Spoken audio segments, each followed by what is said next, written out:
Our next presenter is VJ Floresca, an award-winning fashion designer whose accolades include a top 3 finish on Project Runway, yes, presenting in New York Fashion Week, winning the grand prize at LA Fashion Design Competition, features spreads in Vogue, Harper's Bazaar, and the New York Times. VJ is here to present our next award, the Impact Award.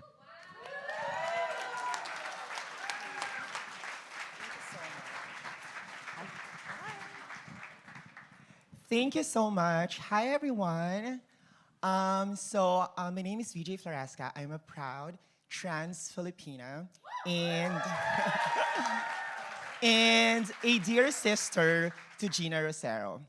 Ladies and gentlemen, when I found out that Geena wanted me to present this award, I felt really emotional because Geena changed my life.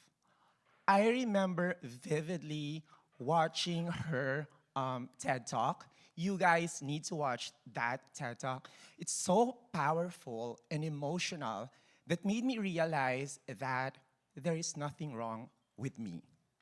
There is nothing wrong with you. There is nothing wrong with all of us. I just want to emphasize that there's power in words. Never underestimate that simple word can change someone's life. And today, who would have thought that I will actually present the Impact Change Award to somebody who changed my life the way that I am today. Ladies and gentlemen, Geena Rocero is not just a sister to me. She's my mentor. She's my friend.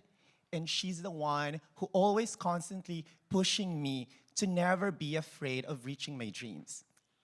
And with that being said, I just want to promote that there is a new show on Hulu where there are 10 designers vying for $100,000, and I am proudly the only Asian in one of the 10 designers. So watch out, it's gonna be on Hulu, and they're going to formally announce the show tomorrow in American Idol finale. So that's really big.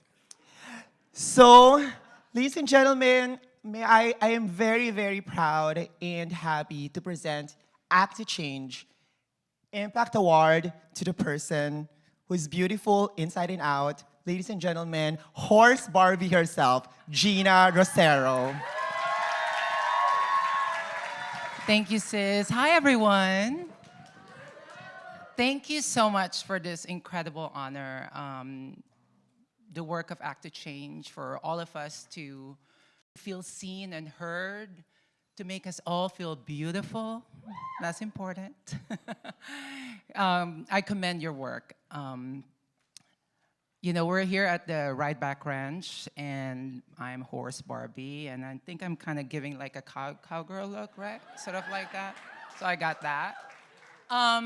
Again, thank you for this incredible honor. This year's theme of imagining a world without AAPI bullying is an ethos that I want to internalize, right? Because as someone born and raised in the Philippines, at 15 years old, when I started joining transgender beauty pageants, I became a pageant diva, which means I won them all. It was an amazing formative years in my life, as a 15-year-old, being accepted and loved by so many in my chosen family in the trans community in the Philippines, because trans beauty pageants is actually part of our mainstream culture in the Philippines that coincide within our Catholic celebration. Yeah. That's how we do it. Filipino culture right there. However, this is why I wish when I moved to New York City, when I moved to America to pursue a career in fashion, the work of Act to Change would have made such a big difference. Because when I moved to New York in 2005 to pursue this dream, I had to go back in the closet again, being an out and proud transgender pageant diva in the Philippines. When I moved to New York, at the time, to be an out and proud fashion model was not allowed. And for 8 years, I had to live this double life. I had to constantly edit my story. I had to constantly maneuver, the way I communicate who I am. And in as much as I was living my dream of, pursuing a career in fashion, I was also, having an emotional anguish of when is this gonna be over? When am I ever gonna live my full self? And I think for 8 years of doing that, it took its toll in my mental health. On my 30th birthday, I told myself, I can't continue living this life. I want to enter this new decade living my truth. And going back to that, imagining a world without AAPI bullying, I had to go back to where I started.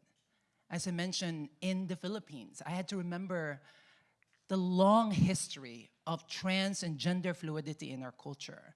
In the Philippines, gender fluidity has always been part of our culture and pre-colonial history. Our very language, Austronesian language family, majority spoken by close to 500 million people with no gender binary. It's very embedded in our culture as AAPI folks to remember that imagining a future without AAPI bullying, we just need to remember our long history, because our sense of pride, our sense of dignity is rooted from that ancestral knowledge and who we could be. So thank you so much again for this incredible honor. As a person who is in the business of imagining, as a writer, director, producer, who have just written Horse Barbie last year, that's the imagination of without AAPI bullying is an ethos that I want to impart with myself and the people that I work with the youth that I work with. The embodiment of our sense of pride, I believe, by being unapologetic and being who we are, is something that would carry us forward and create that future that we all want. Thank you so much again for having me. Thank you.